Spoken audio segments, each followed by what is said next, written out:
else. And that's coming. That is coming. You cannot sustain $50 trillion of debt. Larry, how do you see the Labour Party right now in the United Kingdom? We had some sort of hope that they would change something in their policy, in their domestic and their foreign policy, but it doesn't seem that would be the case right now. When it comes to Gaza, the party is totally dominated by Zionists right now. And when it comes to Ukraine, the war in Ukraine, they don't seem to have any sort of policy toward a political settlement. I think what you're looking at is a phenomenon that, again, Colin Powell and I and Henry Kissinger and a number of George Kennan talked about in his office when he was Secretary of State.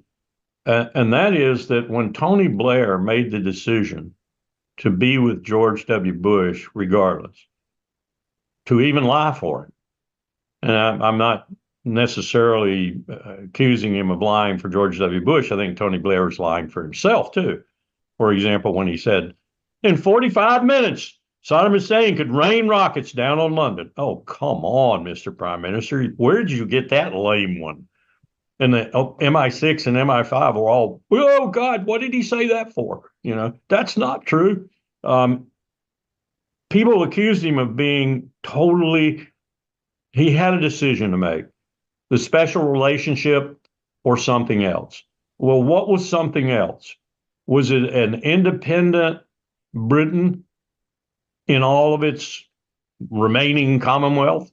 Was it somehow a combination of alliance with Washington and a British individual membership, individual profile, I guess you'd say? Or was it the special relationship come hell or high water? Well, Blair decided. And I think he decided for Hail Britannia.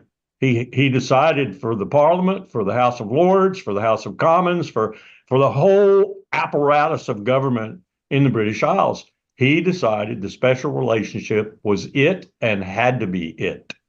Much the way Canada wrestled with that for a while, but Canada never succumbed.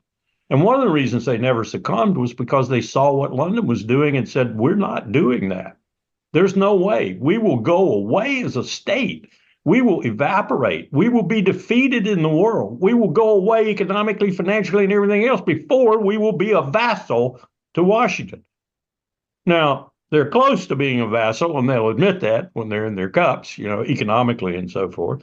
Without us, they probably wouldn't be able to sustain themselves. But at the same time, they at least kept the posture of independence, the posture of individuality. Britain has become the poodle. Britain is the poodle, and Blair made that decision, and every British government since, regardless of the stupidity of the leaders, has adhered to that decision. I don't expect the Labour Party with this resounding victory. I heard what's her name got beaten in her district. What was the old female that was so stupid she couldn't hardly walk straight? Can't remember her name now, but even with that, with this resounding victory, the worst defeat for the Conservative Party in British history, they still can't break away from the relationship. And it's 70 years, you know, it's a long time. And it's hard. It's very difficult to grow up, especially when you have no idea of how to grow up. Right now, the Israeli media is talking about that the Netanyahu administration knew that they're going to attack. Hearts reporting that Israelis were killing Israelis on that day. The Israeli army they were killing Israeli people. And you see the new article in the Lancet talking about casualties, at least 186,000, 8% of the population of Gaza. What would be your outcome? What would be your understanding, your take on all of this information together? I have no way of crawling into Netanyahu's head or Yoav Gallant or Ben Gvir or Smotrich or any other of the Nazis who are in the Likud party. But I can tell you that having had the experience I had with 9/11 in our own country, and all manner of conspiracy theorists who said we knew, others who said we did it, others who said Israel did it, and produced, I must say, quite a bit of evidence that Israel knew it was coming and did nothing about it. I've been through all of that. So just put that aside for a moment, because I don't think you can ever pin it down from your or my perspective, especially me now not having any clearances to go back into the intel community. I don't think you can ever pin it down. But let's look at what they did to take advantage of what happened. And everything you're saying plus indicates that it was a moment of advantage they dare not take, every possibility to expand, deepen, and make even more profound, because it gave them, just as 9/11 did, the ability to go whole hog and kill hundreds of thousands of people across the face of the earth, in Afghanistan, in Iraq, in Syria, in Libya, and we're still doing it in the Great War on Terror. So that's what it did for Netanyahu. It gave him an opportunity to speed up majorly, to accelerate majorly what he was already doing. And here's what really frightens me now. I just saw this today. This is Ali Soufan, and I'm going to read it. This is his bottom line up front with regard to the negotiations right now. Think about this. First point, Israel and Hamas are edging closer to agreement on a staged ceasefire plan the U.S. and regional officials hope will end the Gaza conflict. Second point, facing military pressure, Hamas has apparently dropped its demand for a guarantee that the IDF would not resume combat in the Gaza Strip after an initial ceasefire. Point number three, in advance of a permanent ceasefire, Israeli leaders are trying to transfer political and security authority in Gaza to non-Hamas Palestinians. Point number four, this one scares me to death. Israeli leadership opposition to a role for Palestinian Authority personnel in governing post-war Gaza is softening, potentially paving the way for regionally funded reconstruction in Gaza. What does that tell me? That tells me that Netanyahu and his gang of Nazis, aided and abetted by Joe Biden and Jake Sullivan and Anthony Blinken and probably Britain and a lot of other people in Europe, aided and abetted by them, are going to return to the status quo ante, which is what I said way back there. We'll go through all this killing, all this genocide, all these massacres, all these casualties. We'll have the whole region afire. Houthis will be shooting people in the Red Sea and everything. And we'll return to the status quo ante. Netanyahu will have won, and Ben Gvir will be colonizing Gaza. They've already pretty much finished off the West Bank, and Jerusalem is in turmoil if you read the papers there.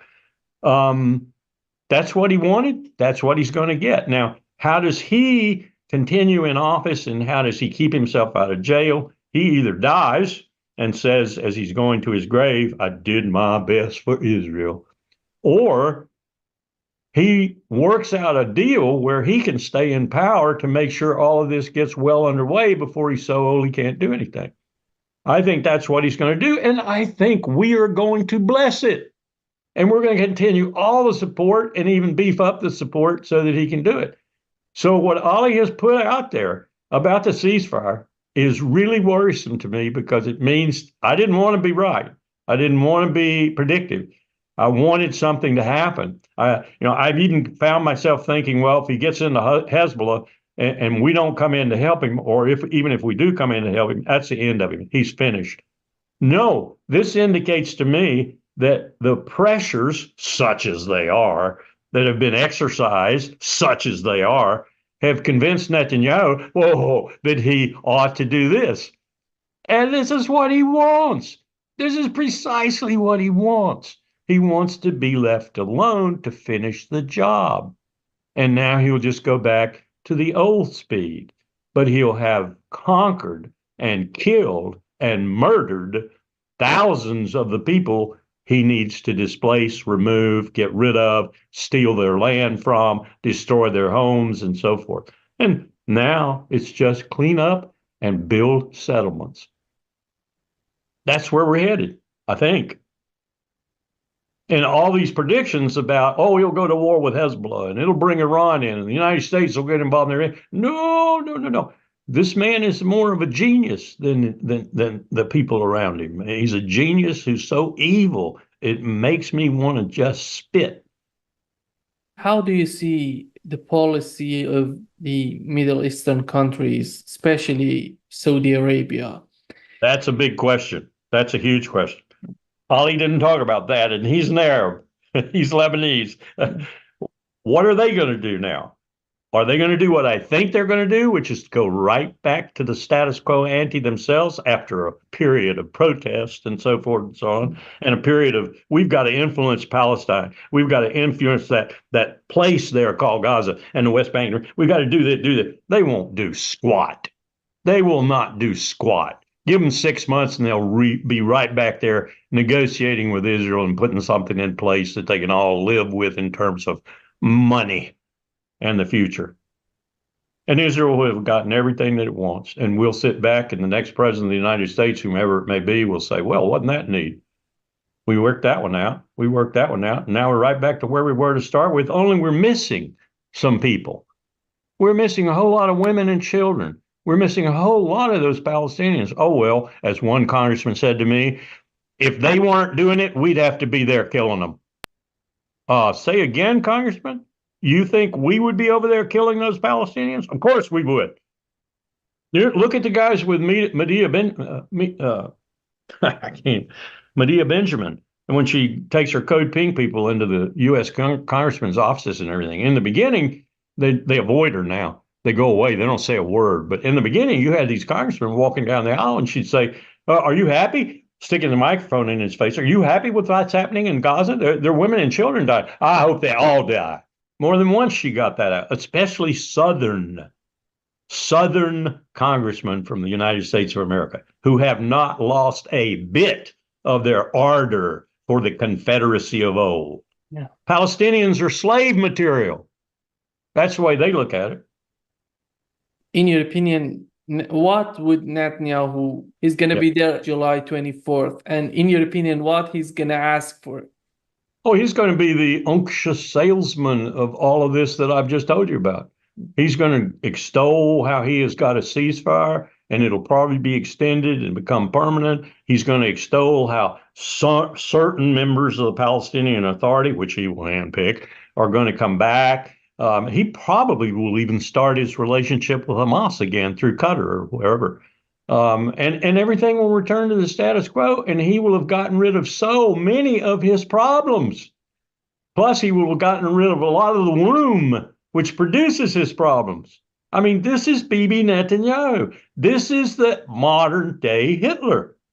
He's just much smarter than Adolf Hitler ever was.